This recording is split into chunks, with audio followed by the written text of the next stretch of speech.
안녕하세요. 최진욱입니다.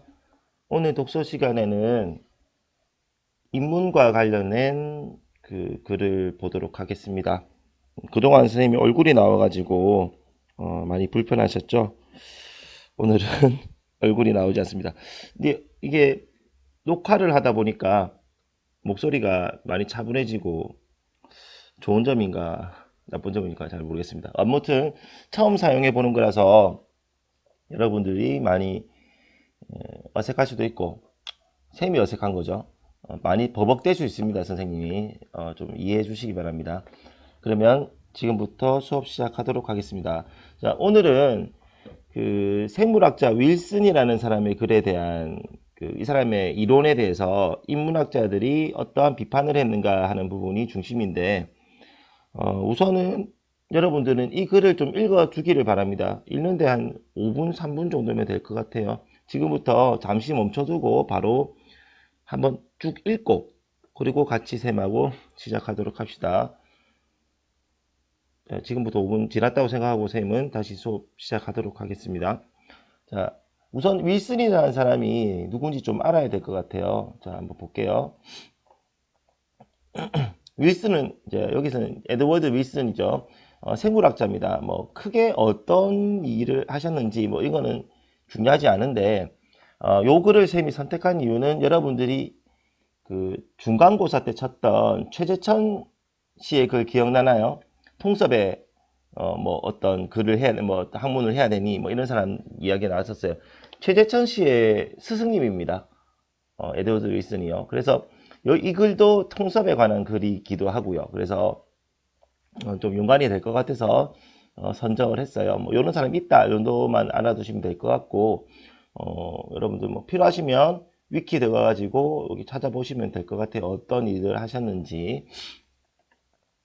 자, 이제 다시 지문으로 들어오겠습니다. 어쨌든 최재천과 연관이 되니까 1학기 때 우리 기억났었던 1학기는 아니다. 중간고사 때 했었던 최재천 씨 다양한 학문들을 하셨잖아요.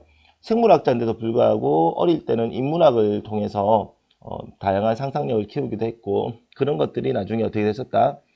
어, 생물학으로 이어지면서 과학으로 이어지면서 이 사람이 통섭에 과학 문학을 하게 됐다 이런 이야기들이 아마 그때 글이었던 것 같은데 여기서도 통섭이라는 말이 나오죠. 한번 봅시다.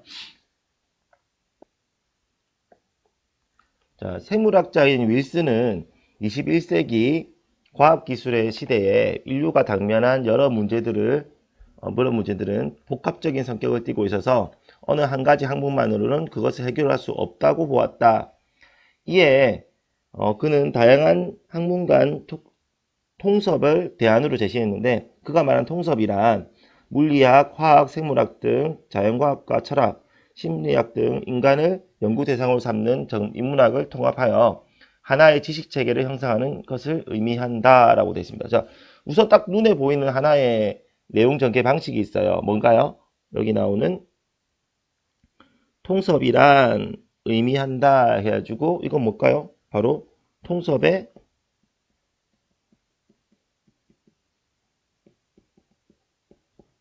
정의죠.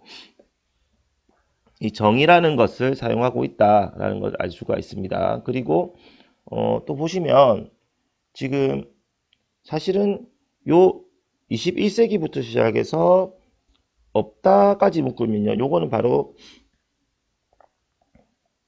통섭이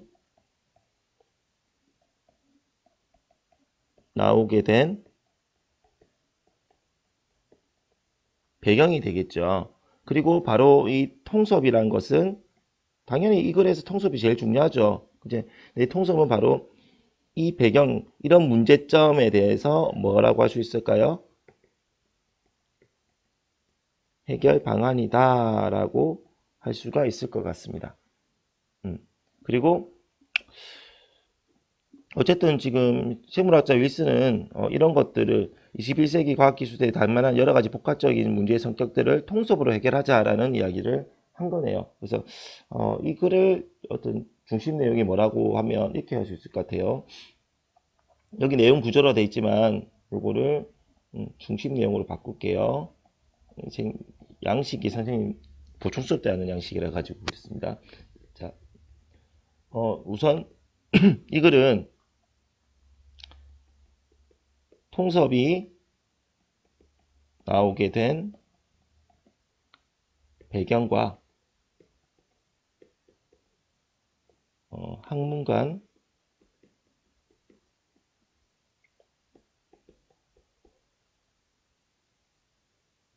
통섭의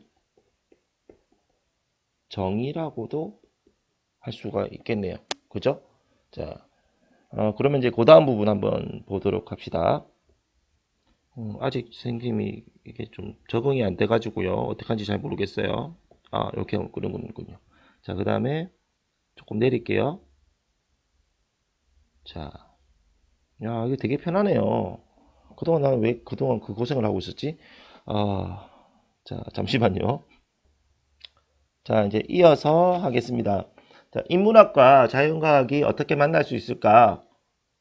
뭐뭐 할 수 있을까라는 표현을 쓰고 있네요. 그죠? 이렇게 마지막에 이렇게 특히 물음표까지 사용하면서 그죠? 이건 뭐예요? 바로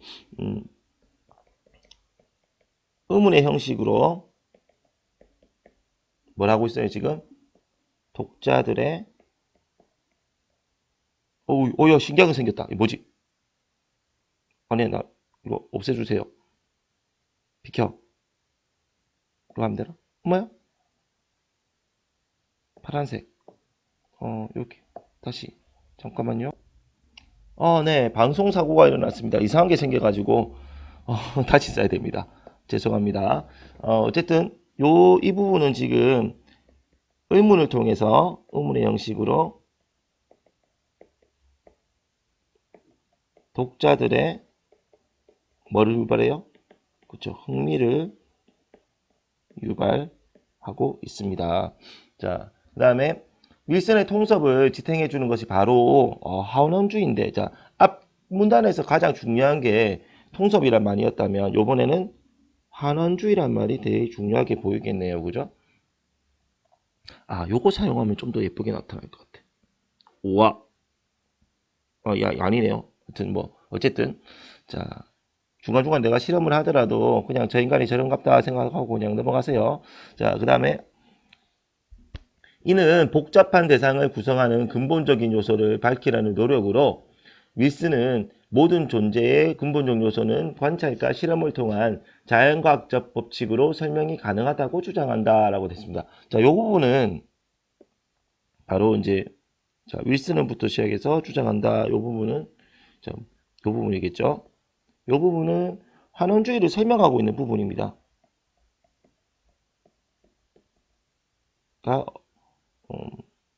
에 대한 어떤 설명 이런 식으로 이야기를 할 수 있을 것 같아요. 자, 그에 의하면 인간 역시 자연과학으로 인간 역시 자연과학으로 환원이 가능하기 때문에 인문학은 자연과학으로 완전히 포섭될 수 있다. 예를 들어 물체의 운동을 물체와 땅 사이의 마찰력으로 설명한 것과 같이 인간의 고유한 특성인 사랑이나 사회조직의 작동을 호르몬이나 유전자와 같은 자연과학적 법칙에 의한 결과로 설명할 수 있다는 것이다 라고 되어 있습니다. 자, 특히 여기 보면 와 이제 이런 거 예라는 게 나타납니다. 그죠? 그래서 이 전체부터 시작해서 여기부터 여기까지는 뭐라고 할 수 있어요? 예시라고 할 수가 있죠. 예시는 미안해요. 요거 한번 지워볼까? 잠깐만 요거 지워. 신기해. 자, 예시는 이렇게 표현할게요. 여기는 예시라고 할 수 있을 것 같아요. 그리고 위에 보면 또 인간 역시 자연과학으로 포섭될 수 있어요 라고 이렇게 이야기하고 있는데 그래서 요거는 이제 아마 이렇게 표현할 수 있을 것 같아요. 요거는 환원주의에서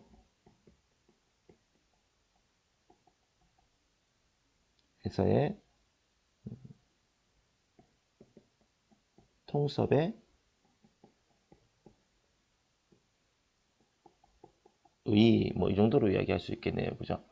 자, 아마도 종이를 여러분들이 월요일쯤 반으로 쌤이 다 줄 거라서 아마 지금 종이에 하고 있겠죠. 혹시나 파일도 올려줄까요? 하여튼 뭐 알아서 나중에 하도록 하겠습니다. 그거는.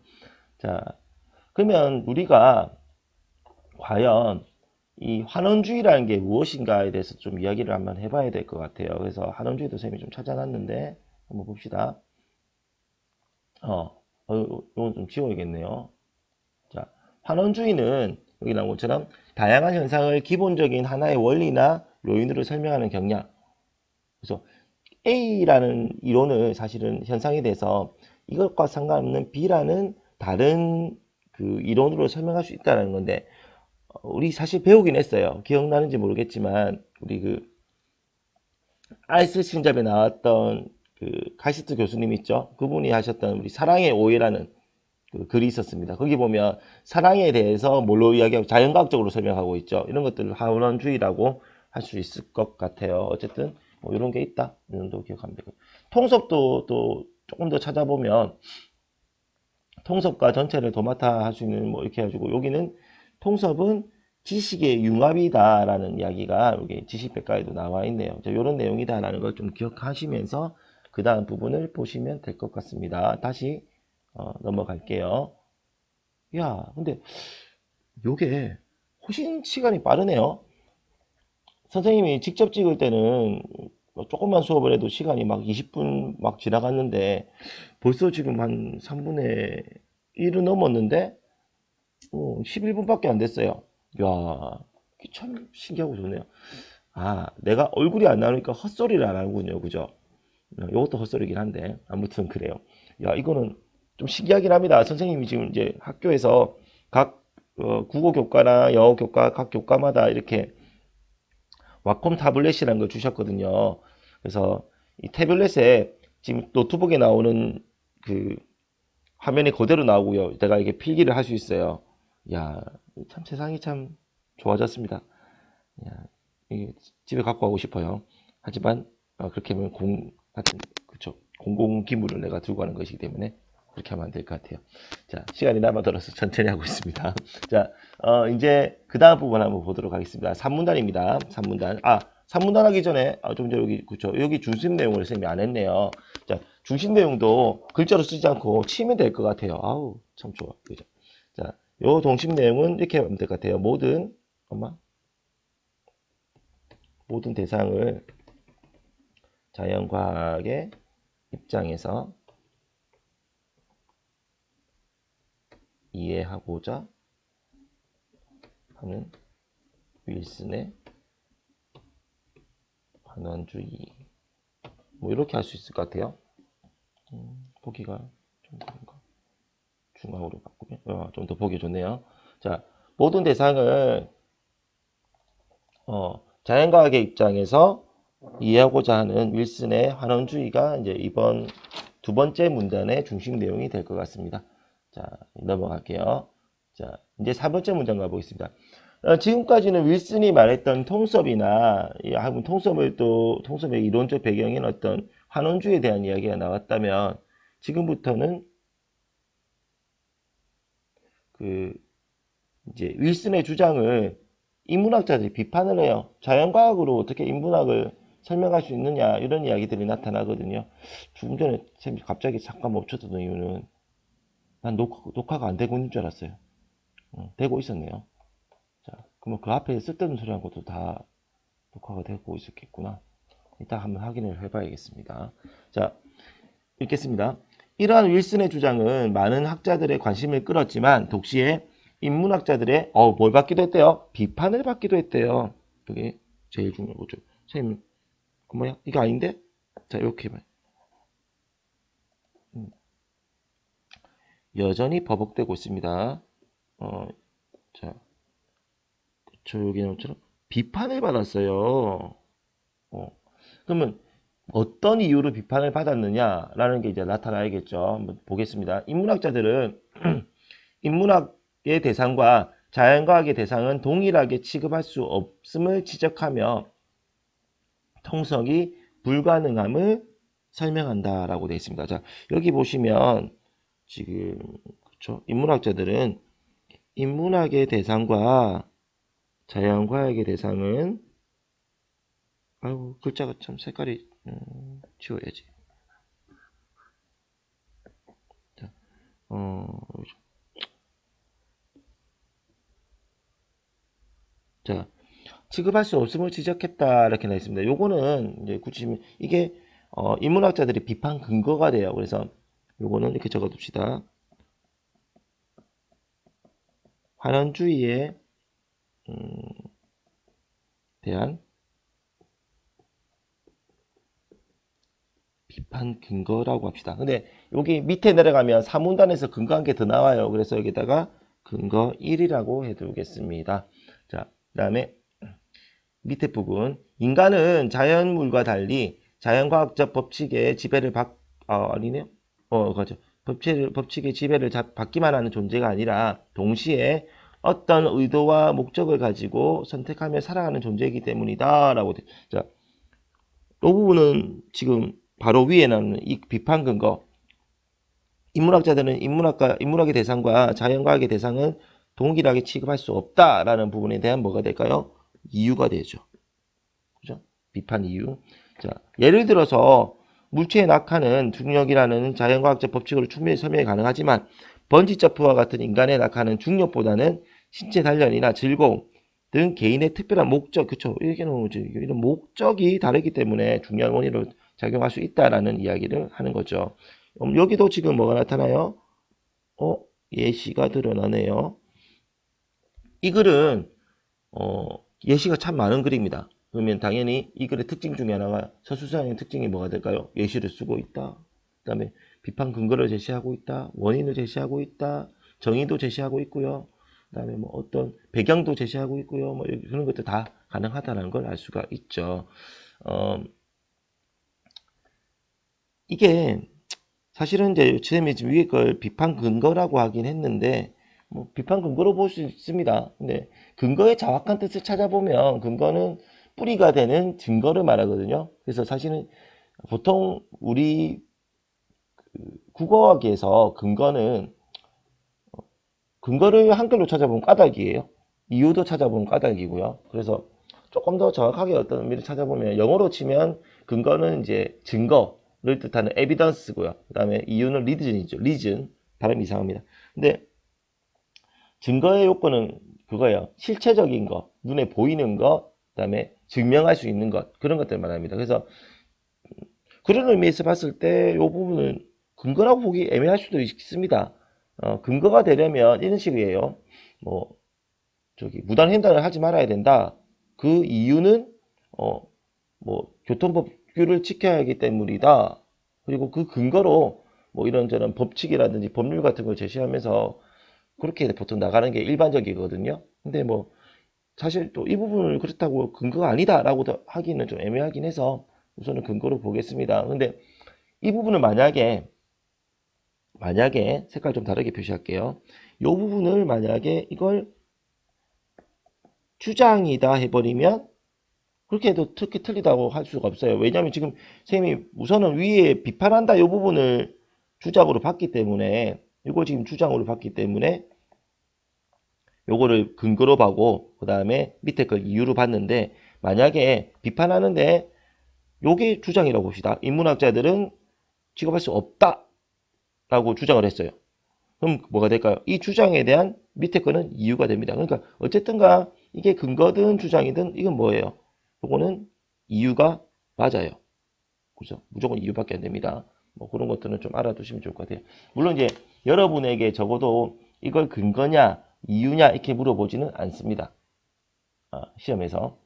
그리고 이렇게 될 수도 있는 거죠. 이렇게 바꾸면 말은 이렇게 바꾸 비판이 주장이 되면 그 비판의 쟁점이 요 부분이 되고요. 그 이유가 이렇게 된다. 보통 근거를 쟁점이라는 말로 바꿔 쓰기도 합니다. 쟁점이라는 뜻은 주장의 핵심을 말하거든요. 그래서 여기서는 이 비판의 핵심이 뭐가 되냐면 이 부분이죠. 동일하게 취급할 수 없다. 이 부분이죠. 그리고 그 이유로는 여러 가지 이유가 있고 목적이 있다. 이런 식으로 표현을 한다는 거죠. 더 헷갈릴 수도 있긴 한데 그냥 편안하게 이 부분은 근거다라고 생각하시면 될 것 같습니다. 자, 다시 좀 지우고 자, 그러면 이제 이 부분에 세 번째 문단의 중심 내용은 뭐가 될까요? 이렇게 표현하시면 될 것 같아요. 빨간색으로 바꿔야지. 중앙으로 바꾸고. 자, 이렇게 표현하면 될 것 같습니다. 인문과학과 자연과학의 대상이 갖는 차이로 네, 통섭을 비판하는 인문학자들, 이런 식으로 표현할 수 있을 것 같습니다. 자, 우선은 여기서 말하는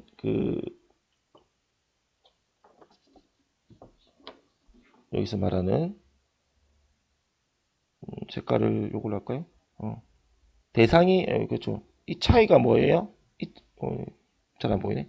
이 차이가 바로 여기 나오는 아까 그렇죠. 어떤 의도나 목적을 가지고 선택을 한다 이런 거 있죠. 자연과학의 법칙과 존재가 아니다. 그래서 얘 둘은 뭐가 돼? 의미상으로 대조가 됐네, 그죠? 자, 그리고 이제 내려가 봅시다.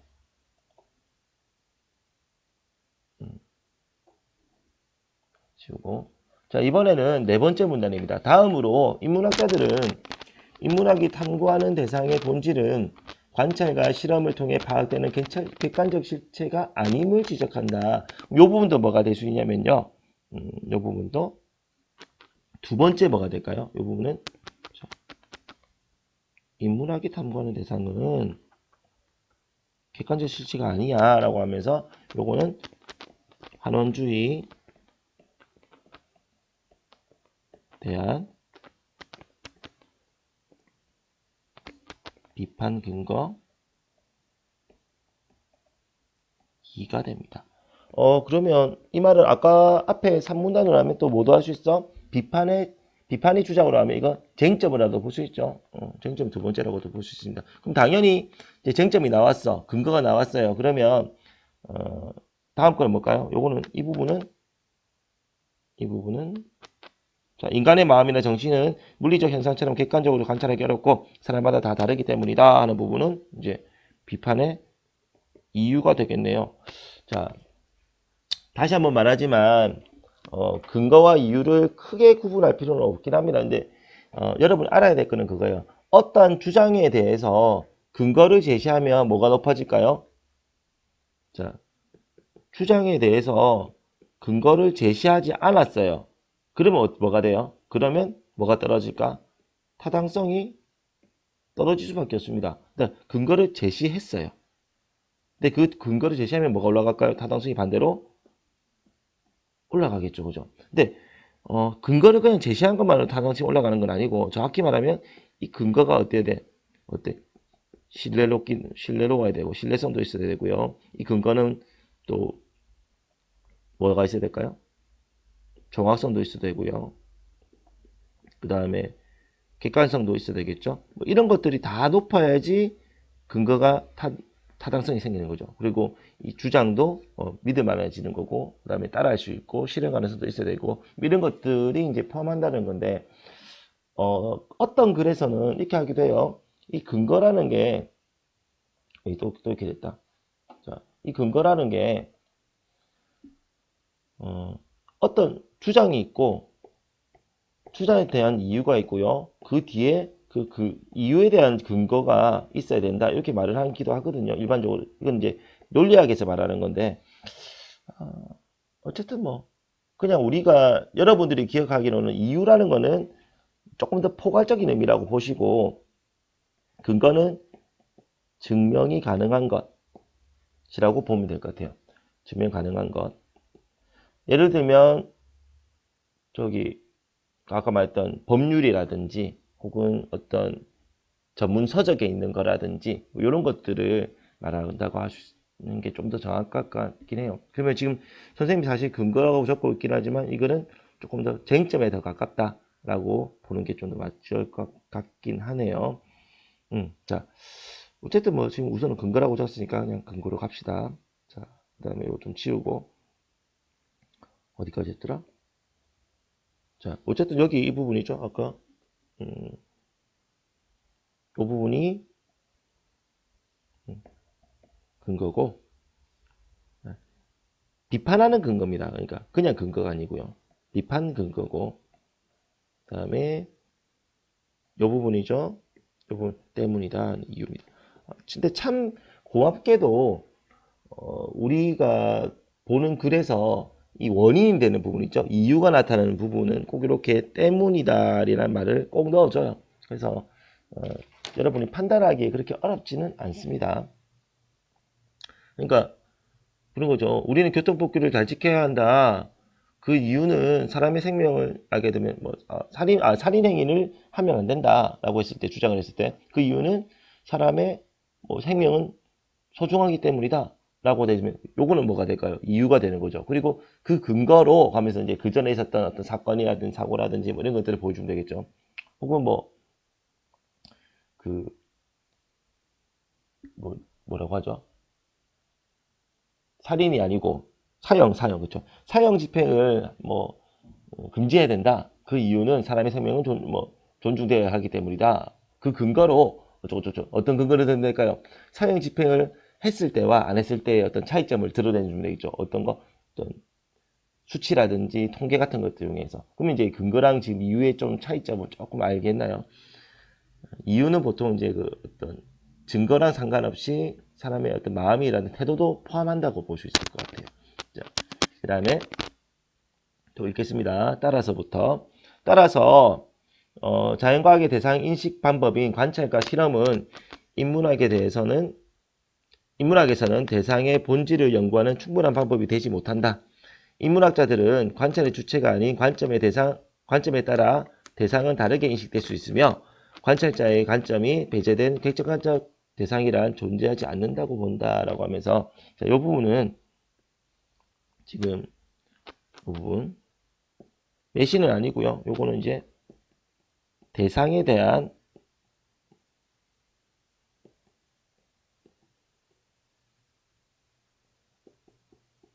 인문학자들의 인식이라고 할 수 있을 것 같아요. 대상에 대한 인문학자들의 인식.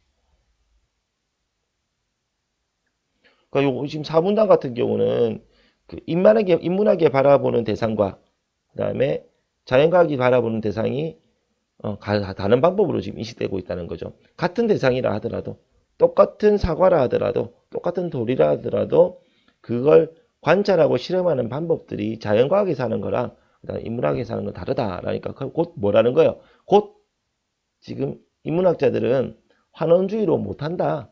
할 수가 없다. 라고 보는 거죠. 우리 인문학에서 사람의 정신세계를 탐구하는 이곳에서 이 방법을 갖다가 이런 것들을 자연과학에서 절대 증명해내지 못한다라고 보는 겁니다. 자, 다음에 간단하게 다시 좀 정리를 해볼게요. 자, 이번 문단의 중심 내용은요. 이렇게 표현하면 될 것 같아요. 중앙으로 바꾸고 빨간색으로 바꾸고 인문과학과 자연과학의 탐구하는 대상의 차이점을 들어서 통섭을 비판하는 인문학자들.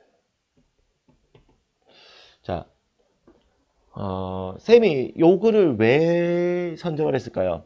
자, 우리 교과서 같은 경우는 통섭에 대한 어떤 장점이라든지, 그리고 또 조금 있다가 바로 그 사랑의 오해라는 글에서도 자연과학적으로 설명한 부분들, 이런 것들 해주면 통섭이 되게 좋은 것처럼만 느껴질 수도 있어서 통섭을 반대하는 사람들도 있다라는 거, 이렇게 관점마다 다를 수 있다라는 것도 좀 알고 있으면 여러분들이 좋을 것 같다는 생각이 좀 들었어요. 그래서 좀 찾아봤죠. 그리고 교과서에 나오는 인문 분야의 글과 예술 분야의 글이 조금 좀 쉽죠. 우리가 수능 독서에서 보는 글과 좀 다르기도 하고 그래서 이제 인문학 글을 한 개 더 해야겠다라는 생각이 들었습니다. 아마 예술 관련된 글은 희연다 선생님께서 해주실 것 같고요. 사회 관련 분야 글은 지금 교과서 부분도 그렇게 나쁘지 않아서 그걸로 그냥 가면 될 것 같습니다. 자, 어쨌든 이렇게 됐습니다. 자, 위에 지금 나왔던 내용이고요. 이제 마지막 문단으로 한번 가봅시다. 자, 마지막 문단은 이처럼이란 말이 나왔어요. 이렇게 이처럼 이런 말들이 나오면 뭐 이제 앞으로 뭐 하는 거야? 앞으로 있었던 일을 요약하겠다라는 게 좀 강합니다. 여기서 말하는 이가 뭐야? 또 자, 이가 이거 이의 그 품사가 뭔가요? 이 품사는 대명사거든요. 이그저 할 때 이그저예요. 근데 특히 이 같은 경우는 어떤 역할을 가지냐면 전술 언급의 기능이라는 게 있어요. 이 전술이라는 게 뭐냐면 전술은 앞에 한 말, 요 위에 부분이죠. 요 위에 나오는 앞에 이 앞부분 더 위까지 이 앞을 다 포함할 수 있어요. 그래서 그것을 내가 언급하겠다. 이라는 말을 통해서 그래서 그런 기능들이 있기 때문에 당연히 그렇게 하면 뭐가 될까? 요약하는 말이 될 수 있겠죠. 자, 그럼 간단한 이야기였고 자 넘어갑시다. 자연과학과 명백한 경계선을 갖는 인문학적 관점이 윌슨의 생각처럼 자연과학으로 완전히 포섭되기 어렵다는 것이 인문학자들의 주장이다. 현실의 문제를 해결 위해 인문학적 지식과 자연과학적 지식이 소통하여야 한다는 윌슨의 지적에는 동의하지만 그 소통의 방법이 통일된 지식 체계를 세우는 것이라면 이는 불가능한 꿈에 지나지 않는다는 것이다 라고 하면서 자 봅시다. 여기 부분은 지금 여기서부터 여기까지는 이 글을 뭐 하고 있어요? 지금 요약하고 있죠. 특히 뭐 그렇죠? 이, 자 여기 나온 것처럼 서로 소통한다. 이거는 긍정적이라는 거죠. 하지만 여기 나온 것처럼 그게 통일된 지식 아무 때나 다 갖다 쓰는 한원주의가 돼버리면 안 된다. 그래서 이게 특히 비판적이다. 부정적이다. 이 부분에 대해서는 한 걸 알 수가 있습니다. 자, 이는 불가능한 꿈에 지나지 않는다는 것이다. 이들은 이 부분 갈게요. 이들은 학문간 균형 잡힌 시각이 필요함을 강조하면서 인문학이 고유한 정체성을 더욱 중시되어야 한다고 주장한다라고 하면서 이 마지막 부분에서 이 부분의 이 주장에 대한 더 정확한 인문학자들의 생각이 드러납니다. 핵심 내용이죠. 내가 지금 뭘 자꾸 잘 못 누르길래 이게 나올까요? 이건 뭐지? 자, 아무튼 이렇게 될 것 같아요. 자, 그리고 이제 한번 봅시다. 실제로 5문단에 나오는 특히 이 요약은 어느 부분에 대한 거냐면 3, 4문단에 대한 요약이 더 강하죠. 그죠? 위에 거를 통합하는 것 같지는 않습니다. 자, 그런 거 좀 알아두시면 좋을 것 같아요. 자, 이제 자, 한번 마지막 문단의 중심 내용을 한번 정리하고 마무리 지어 봅시다. 자, 마지막 문단 같은 경우는요. 자, 인문학과 고유한 정체성이 인문학의 어떤 고유한 정체성이 중시되어야 된다. 뭐 이런 내용이죠. 그죠? 그래서 인문학의 고유한 정체성이 중시되어야 한다고 여기는 인문학자들 이런 식으로 간단하게 정리할 수 있을 것 같습니다. 자, 그러면 뭐 이 글에 뭐 지금 기본적인 부분들은 다 읽어봤고요. 뭐 문제는 따로 풀지 않습니다. 여러분들 시간도 이제 다 돼가기 때문에 자 마지막으로 요거 한번 정리해 볼게요. 자 마지막으로 자 넘어갈 수 없나? 여기 와서 얘기해 봅시다. 자 이 글은 구조가 어떻게 되냐면 총 1문단부터 5문단까지 구조로 되어 있거든요. 근데 이제 그 등위를 좀 나눠보면 이렇게 되어 있어요. 자, 우선 1문단이 있고요. 그 다음에 1문단, 다음에 2문단은 이어지는 내용이죠. 그리고 이제 3문단, 4문단이 문제인데 2문단에 대한 뭐가 나타나냐면 비판이 나타납니다. 근데 그 비판이 그래서 3문단과 그다음에 4문단에서 함께 나타나죠.